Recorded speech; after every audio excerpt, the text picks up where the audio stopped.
Baik, selanjutnya polisi melakukan reka ulang di restoran tempat lomba makan yang diduga mengakibatkan seorang tersedak. Lomba total 5 miliar rupiah itu ternyata tidak dilengkapi petugas medis.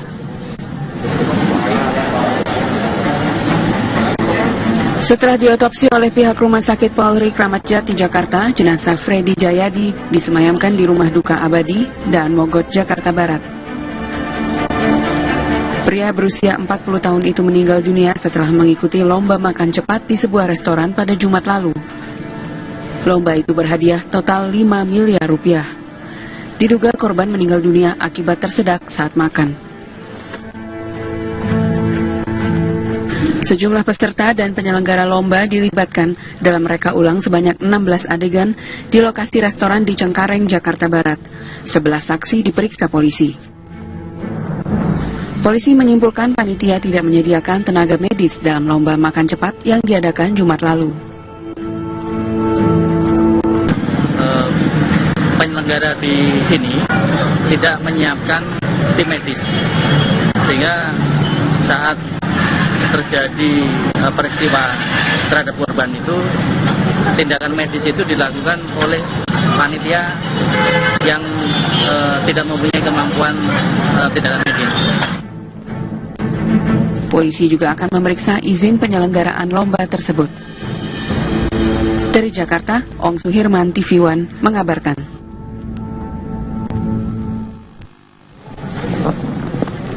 Kita ke kabar selanjutnya, pemirsa. Sebuah bukit setinggi 200 meter di Kampung Pasir Laja, Desa Bojong Tipar, Jampang Tengah, Sukabumi, Jawa Barat, longsor. Akibatnya, material longsor menutupi rumah penduduk sehingga mengakibatkan warga harus mengungsi.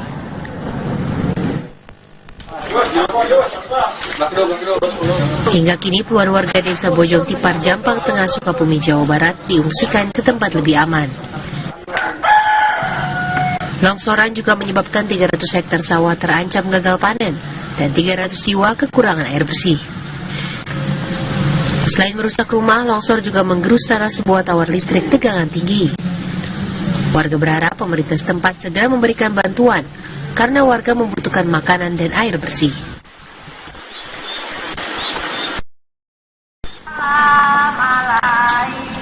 Selain itu, bencana tanah longsor juga mengakibatkan dinding rumah jebol dan merendam jalan di sebuah perumahan mewah.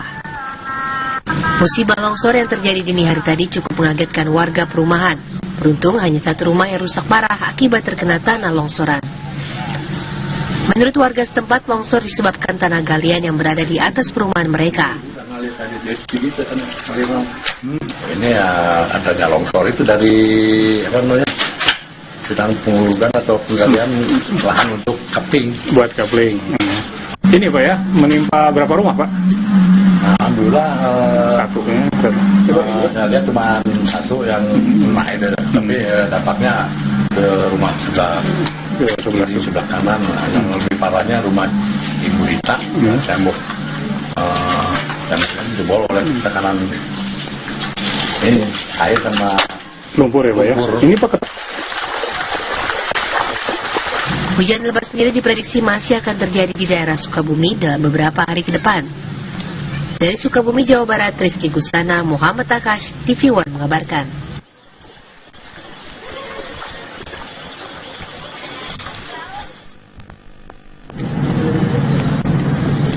Pemirsa, jalur kereta api di wilayah selatan daerah operasi 2 Bandung, Jawa Barat, kini mulai bisa dilintasi oleh beberapa jenis kereta. Jalur itu sempat lumpuh setelah terjadi longsor pada rel kereta api di wilayah Ciamis, Jawa Barat.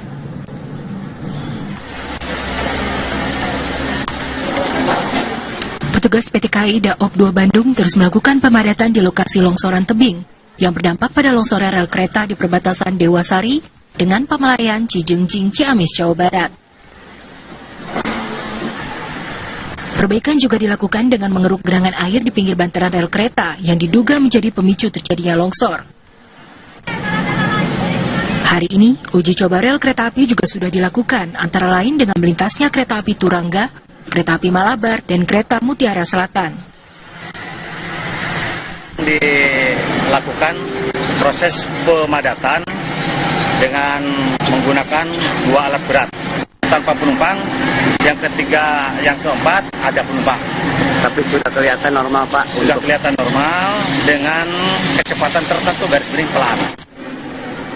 Sementara itu, pengamanan di sekitar rel yang longsor juga dilakukan untuk mencegah kerumunan warga sekitar yang berada terlalu dekat dengan rel yang tengah diperbaiki. Dari Ciamis, Jawa Barat, Junjun Budiawan, TV One mengabarkan.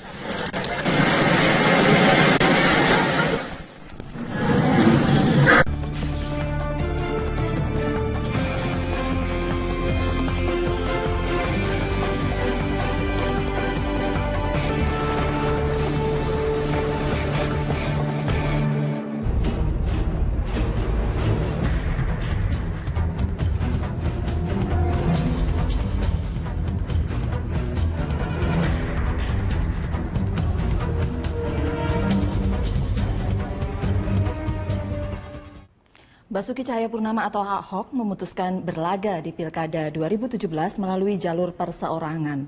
Teman Ahok yang menjadi ujung tombak pasangan Basuki Cahayapurnama Heru Budi Hartono berkejaran dengan waktu untuk memenuhi syarat minimal yang ditetapkan oleh undang-undang. Yang saya hormati Gubernur DKI, Bapak Basuki Cahayapurnama. Basuki Cahayapurnama hadir di Rapat Kerja Nasional PDI Perjuangan di Jakarta Januari lalu. Ahok duduk di barisan depan bersama para kepala daerah kader partai pemenang pemilu 2014 itu. Ahok bukan kader PDI Perjuangan, namun dia sudah dekat dengan Megawati Soekarno Putri sejak menjadi Wakil Gubernur DKI Jakarta. Menuju pemilihan Gubernur Wakil Gubernur Jakarta tahun 2017, Ahok berharap dukungan dari partai yang menguasai DPRD Jakarta ini. Terlebih, Ahok merasa cocok berduet dengan Jarod Saiful Hidayat, memimpin Jakarta. Namun Senin lalu, Ahok memutuskan bersama teman Ahok maju lewat jalur perseorangan atau calon independen. Ahok memilih Heru Budi Hartono sebagai pasangannya. Heru tak lain adalah Kepala Badan Pengelola Keuangan dan Aset Daerah DKI Jakarta yang ditunjuk Ahok memimpin badan itu sejak 2015. Pria kelahiran Medan ini telah 20 tahun berkecimpung sebagai pamong atau pelayan masyarakat di Jakarta. Ahok adalah petahana atau incumbent yang paling tinggi elektabilitasnya. Dalam survei CSAS Januari lalu, elektabilitas Ahok hanya bisa disaingi Ridwan Kamil dan Tri Risma hari ini. Selisih elektabilitas antara Ahok dengan Kang Emil dan Bu Risma sangat lebar. Belakangan, sejumlah nama yang mengincar posisi calon gubernur beredar. Ada Yusril Iza Mahendra, Adi Aksa Daud, hingga Sandiaga Uno. Namun sampai sekarang, semua masih cair.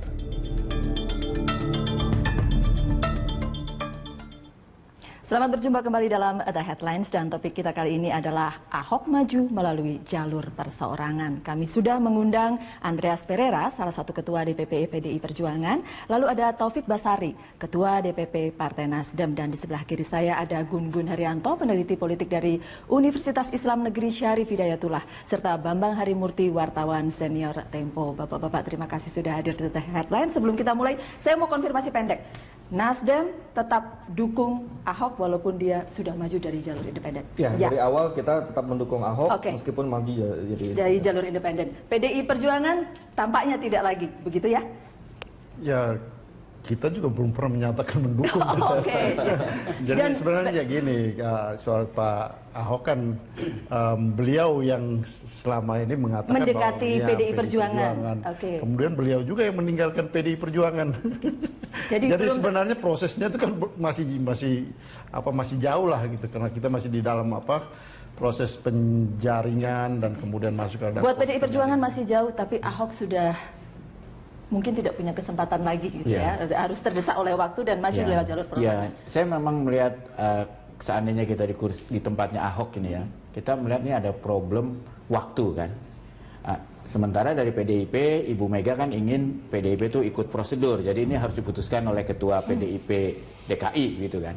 Nah, sementara Ahok melihat kalau menunggu itu ada ketidakpastian, ada pengalaman disiplin PDIP ini tidak selalu bisa diandalkan. Contohnya kan di Surabaya, kasus Ibu Risma.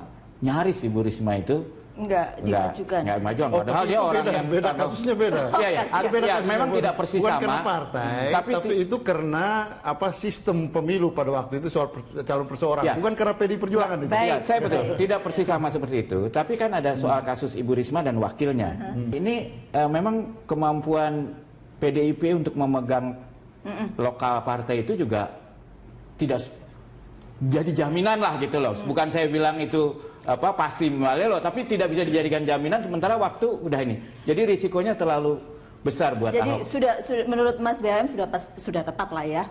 Sekarang ini diambil putusan maju. Bukan sudah tepat. Kalau saya jadi Ahok nggak punya pilihan lain. Pasti salah satunya adalah pergerakan incumbent dan Pak Ahok elektabilitasnya paling tinggi sampai hari ini. Berdasarkan survei ya. Sehingga ketika dia jadi atau tidak jadi diusung partai, pasti skema-skema koalisi dibaca menjadi hal yang urgent untuk partai politik. Contohnya misalnya kalau kemarin Pak Ahok jadi chemistry itu terbangun dan kemudian real menjadi dukungan politik PDI Perjuangan, tentu yang lain-lain itu kemudian akan menurut saya konsolidatif. Konsolidatif pada paling tidak minimum-minimumnya 2 skema koalisi. Ya kan kalau kita bicara peta DKI, pertama yang kemarin ya sebelum Pak Ahok keluar itu kemungkinan PDI Perjuangan ya kan yang menjadi pilar dengan taruhlah partainya Mas Nasdem, kemudian bisa saja dengan Hanura kah, dengan misalnya dan PKPI kah. Yang kedua tentu bicara skema koalisi yang juga sama besar di DKI di suara kedua ya. Kalau Partai Gerindra, ya. Gerindra, PKS dan beberapa partai tengah. Dan tentu Golkar dan Demokrat itu juga pergerakannya kan masih dinamis. Sehingga kalau Pak Ahok kemarin jadi didukung oleh PDI Perjuangan, yang lain pasti harus mengonsolidasikan kekuatan kan gitu. Iya, dan sekarang kalau maju independen, yang lain juga harus konsolidasi. Begitu Mas Taufik Basari ya? Iya. Dari awal kita sudah nyatakan bahwa Partai Nasdem mendukung Ahok, baik itu pilihannya adalah jalur perseorangan ataupun jalur parpol. Kalau jalur perseorangan kita akan bantu untuk mengumpulkan KTP. Kalau misalnya jalur parpol kita akan ajak partai-partai lain. Nah tapi sejauh ini sepertinya akan maju untuk jalur perseorangan atau independen. Itu kenapa kemudian sekarang Nasdem kerja sama-sama teman Ahok begitu Isa? Ya begini, bahkan sebelum akhirnya memutuskan Pak Heru menjadi calon wakil dan mengarah pada independen, kita pun sudah memulai membantu mengumpulkan KTP itu. Jadi sebelum memutuskan apakah independen ataupun parpol, kita sudah mulai. Kenapa? Karena buat kita penting juga untuk berkoalisi dengan rakyat, gitu ya. Koalisi ini kan tidak hanya harus dibangun dengan partai politik saja, tapi dengan pemilih yang rasional, sudah ada inisiatif-inisiatif sendiri dari masyarakat. Ya bagi Partai Nasdem tidak ada salahnya juga kita juga berkoalisi dengan partisipasi masyarakat yang sudah bergerak. Bagaimanapun kelihatan ada dukungan cukup besar gitu ya. Kalau sekarang lebih dari 700 misalnya gitu ya. Oke. Pak, PDI Perjuangan tapi tidak kemudian memikirkan hal-hal seperti ini. Jadi gini, bagaimana kemudian ikut ke dukungan warga gitu. Jadi ada 2 hal yang berbeda antara mendukung dan mengusung. Di dalam proses pilkada ini gitu. Baiklah. Nah kalau saya mendukung, kalau PDI Perjuangan itu partai satu-satunya partai yang bisa mengusung di pilkada DKI karena kita punya 28 kursi, 28 kursi itu lebih dari 20%. Nah yang lain harus bergabung. Nah di dalam proses ini ya kita lihat bahwa ada teman-teman Ahok yang juga memperjuangkan melalui jalur independen. Sebenarnya hubungan dengan Pak Ahok sangat bagus dan selama ini juga tidak ada masalah gitu, tidak ada persoalan sama sekali gitu. Nah, kalau Mas Taufik Basari berhubungan berkomunikasi dengan teman-teman Ahok, teman Ahok, PDI Perjuangan pernah nggak suatu kali berbicara dengan teman Ahok? Ya kita nggak tahu juga teman Ahok yang mana gitu, karena sekian ribu orang. Tapi artinya beberapa kali saya secara pribadi pernah ketemu gitu ya, pernah ketemu di dalam forum. Walaupun kan di media ada nama-nama gitu kan yang mereka yang gini. Jadi kalau soal mengusung ini kan sebenarnya PDI Perjuangan bisa mengusung Pak Ahok juga gitu. Karena dengan 28 kursi tadi bersama dengan kalau teman-teman Ahok mau menjadi juga memberikan dukungan bisa. Cuma mereka menghendaki mereka yang mengusung. Mereka yang mengusung, artinya teman Ahok yang mengusung. Partai cukup mendukung gitu. Ini 2 hal yang berbeda gitu. Jadi partai ikut mendukung, teman Ahok yang mengusung. Nah, sehingga kemudian ya kalau memang situasi dan Pak Ahok memilih yang itu. Itu makanya kemudian masuk jalur independen gitu ya. Jadi itu dua hal yang berbeda. Yep. Ya kalau saya sih melihat nih yang cerdas nih Pak Surya Paloh atau Nasdem sebetulnya.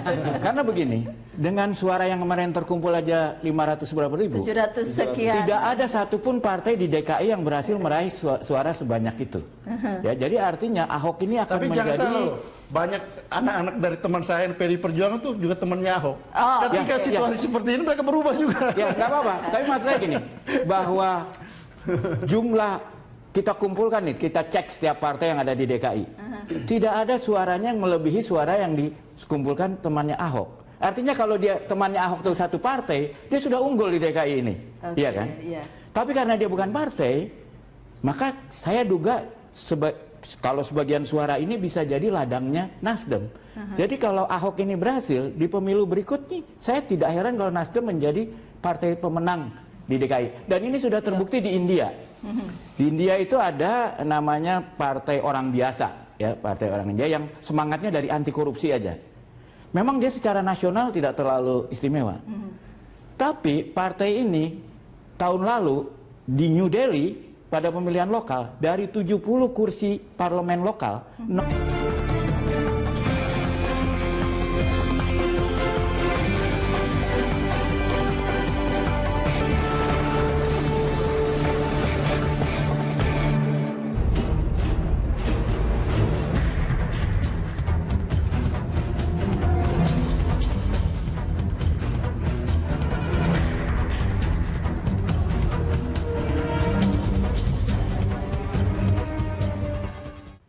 Basuki Cahayapurnama atau Ahok memutuskan berlaga di Pilkada 2017 melalui jalur perseorangan.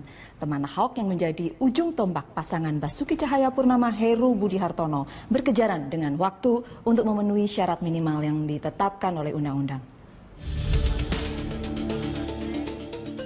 Yang saya hormati Gubernur DKI, Bapak Basuki Cahayapurnama. Basuki Cahayapurnama hadir di Rapat Kerja Nasional PDI Perjuangan di Jakarta Januari lalu. Ahok duduk di barisan depan bersama para kepala daerah kader partai pemenang pemilu 2014 itu.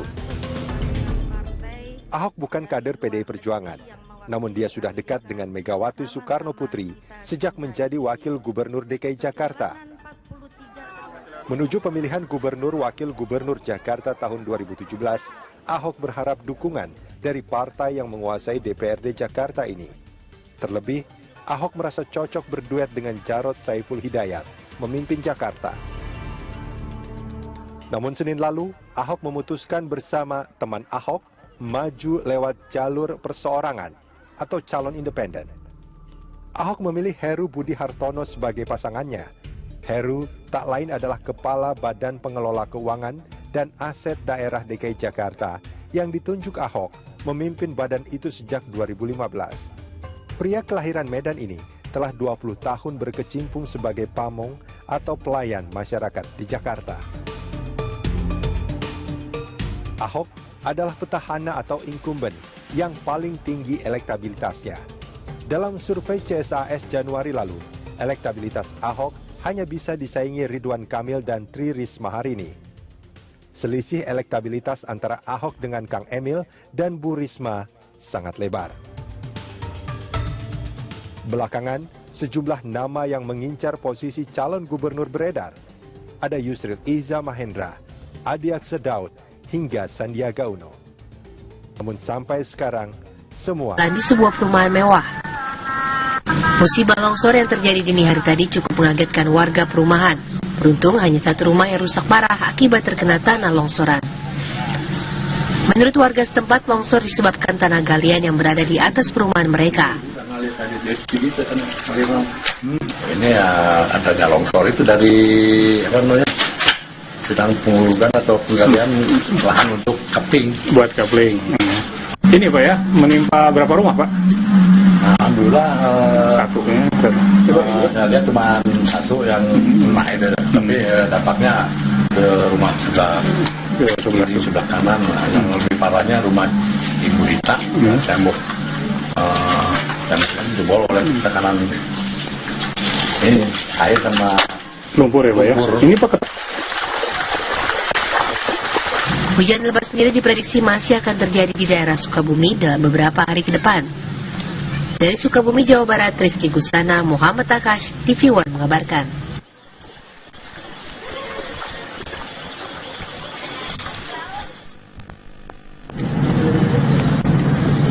Pemirsa, jalur kereta api di wilayah selatan daerah Operasi 2 Bandung, Jawa Barat kini mulai bisa dilintasi oleh beberapa jenis kereta. Jalur itu sempat lumpuh setelah terjadi longsor pada rel kereta api di wilayah Ciamis, Jawa Barat.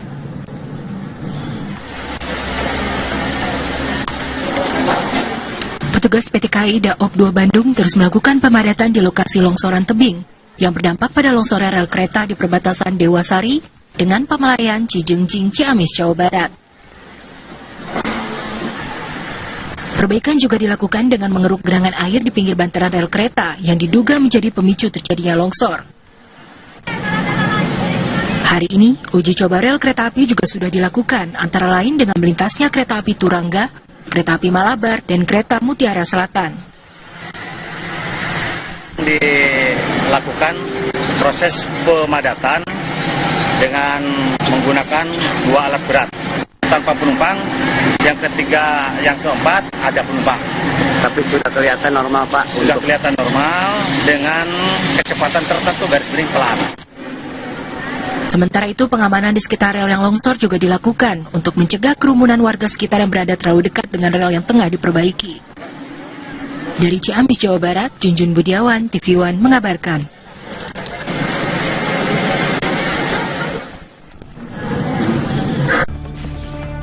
Pasti skema-skema koalisi dibaca menjadi hal yang urgent untuk partai politik. Contohnya misalnya kalau kemarin Pak Ahok jadi chemistry itu terbangun dan kemudian real menjadi dukungan politik PDI Perjuangan, tentu yang lain-lain itu kemudian akan menurut saya konsolidatif. Konsolidatif pada paling tidak minimum-minimumnya 2 skema koalisi.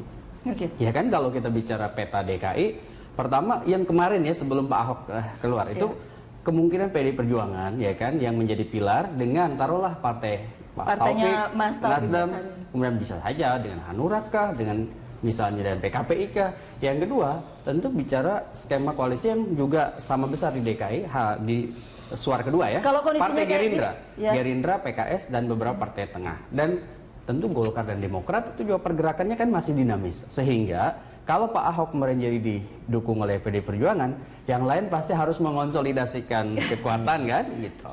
Iya, dan sekarang kalau maju independen, yang lain juga harus konsolidasi, begitu Mas Taufik Basari ya? Iya. Dari awal kita sudah nyatakan bahwa Partai Nasdem mendukung Ahok, baik itu pilihannya adalah jalur perseorangan ataupun jalur parpol. Kalau jalur perseorangan kita akan bantu untuk mengumpulkan KTP. Kalau misalnya jalur parpol, kita akan ajak partai-partai lain.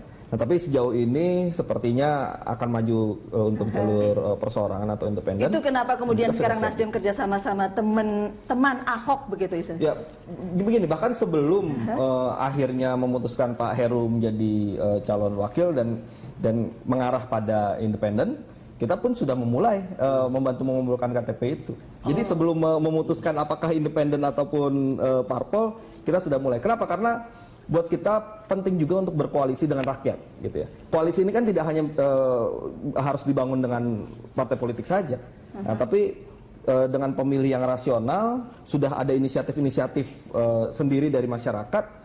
Ya, bagi Partai Nasdem tidak ada salahnya juga kita juga berkoalisi dengan partisipasi masyarakat yang sudah bergerak. Bagaimanapun kelihatan ada dukungan cukup besar gitu ya, kalau sekarang lebih dari 700 misalnya gitu. Betul, ya. Betul. Oke, Pak, PDI Perjuangan tapi tidak kemudian memikirkan hal-hal seperti ini. Jadi gini, bagaimana kemudian ikut ke dukungan warga gitu. Jadi ada 2 hal yang berbeda antara mendukung dan mengusung. Di dalam proses pilkada ini gitu. Baiklah. Nah, kalau saya mendukung, kalau PDI Perjuangan itu partai satu-satunya partai yang bisa mengusung di pilkada DKI karena kita punya 28 kursi. 28 kursi itu lebih. Baik, selanjutnya polisi melakukan reka ulang di restoran tempat lomba makan yang diduga mengakibatkan seorang tersedak. Lomba total 5 miliar rupiah itu ternyata tidak dilengkapi petugas medis. Setelah diotopsi oleh pihak Rumah Sakit Polri Kramat Jati Jakarta, jenazah Freddy Jayadi disemayamkan di Rumah Duka Abadi dan Mogot, Jakarta Barat. Pria berusia 40 tahun itu meninggal dunia setelah mengikuti lomba makan cepat di sebuah restoran pada Jumat lalu. Lomba itu berhadiah total 5 miliar rupiah. Diduga korban meninggal dunia akibat tersedak saat makan. Sejumlah peserta dan penyelenggara lomba dilibatkan dalam reka ulang sebanyak 16 adegan di lokasi restoran di Cengkareng, Jakarta Barat. 11 saksi diperiksa polisi. Polisi menyimpulkan panitia tidak menyediakan tenaga medis dalam lomba makan cepat yang diadakan Jumat lalu. Penyelenggara di sini tidak menyiapkan tim medis, sehingga saat terjadi peristiwa terhadap korban itu, tindakan medis itu dilakukan oleh panitia yang tidak mempunyai kemampuan tindakan medis. Polisi juga akan memeriksa izin penyelenggaraan lomba tersebut. Dari Jakarta, Ong Suhirman, TV One, mengabarkan.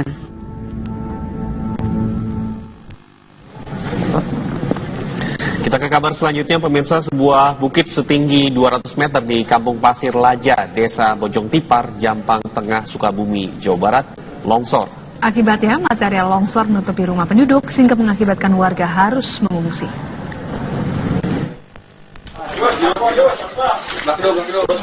Hingga kini puluhan warga Desa Bojong Tipar, Jampang Tengah, Sukabumi, Jawa Barat diungsikan ke tempat lebih aman.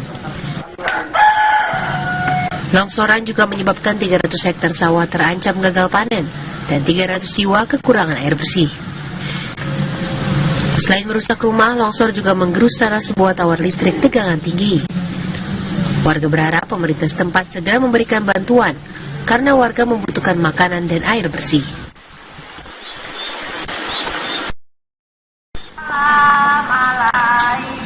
Selain itu, bencana tanah longsor juga mengakibatkan dinding rumah jebol dan merendam jalan.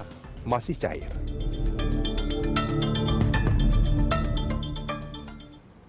Selamat berjumpa kembali dalam The Headlines, dan topik kita kali ini adalah Ahok maju melalui jalur perseorangan. Kami sudah mengundang Andreas Pereira, salah satu ketua DPP PDI Perjuangan. Lalu ada Taufik Basari, ketua DPP Partai Nasdem, dan di sebelah kiri saya ada Gun-Gun Haryanto, peneliti politik dari Universitas Islam Negeri Syarif Hidayatullah, serta Bambang Harimurti, wartawan senior Tempo. Bapak-bapak, terima kasih sudah hadir di The Headlines. Sebelum kita mulai, saya mau konfirmasi pendek. Nasdem tetap dukung Ahok walaupun dia sudah maju dari jalur independen. Ya, dari awal kita tetap mendukung Ahok meskipun maju dari jalur independen. PDI Perjuangan tampaknya tidak lagi, begitu ya? Ya, kita juga belum pernah menyatakan mendukung. Jadi dan sebenarnya gini, soal Pak Ahok kan beliau yang selama ini mengatakan mendekati bahwa PDI Perjuangan. Kemudian beliau juga yang meninggalkan PDI Perjuangan. Jadi sebenarnya prosesnya itu kan masih jauh lah gitu, karena kita masih di dalam proses penjaringan dan kemudian masuk ke dalam. Buat PDI Perjuangan masih jauh, tapi Ahok sudah mungkin tidak punya kesempatan lagi gitu ya. Harus terdesak oleh waktu dan maju lewat jalur perlawanan. Saya memang melihat seandainya kita di tempatnya Ahok ini ya, kita melihat ini ada problem waktu kan. Sementara dari PDIP, Ibu Mega kan ingin PDIP itu ikut prosedur, jadi ini harus diputuskan oleh Ketua PDIP DKI gitu kan. Nah, sementara Ahok melihat kalau menunggu itu ada ketidakpastian, ada pengalaman disiplin PDIP ini tidak selalu bisa diandalkan. Contohnya kan di Surabaya, kasus Ibu Risma.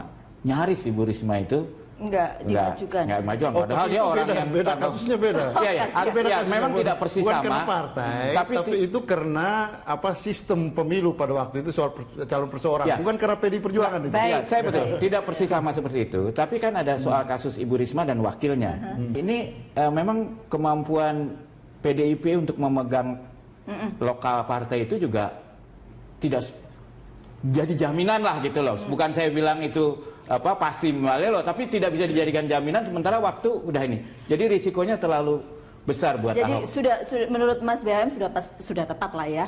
Sekarang ini diambil putusan maju. Bukan sudah tepat. Kalau saya jadi Ahok nggak punya pilihan lain. Pasti salah satunya adalah pergerakan incumbent dan Pak Ahok elektabilitasnya paling tinggi sampai hari ini. Berdasarkan survei ya. Sehingga ketika dia jadi atau tidak jadi diusung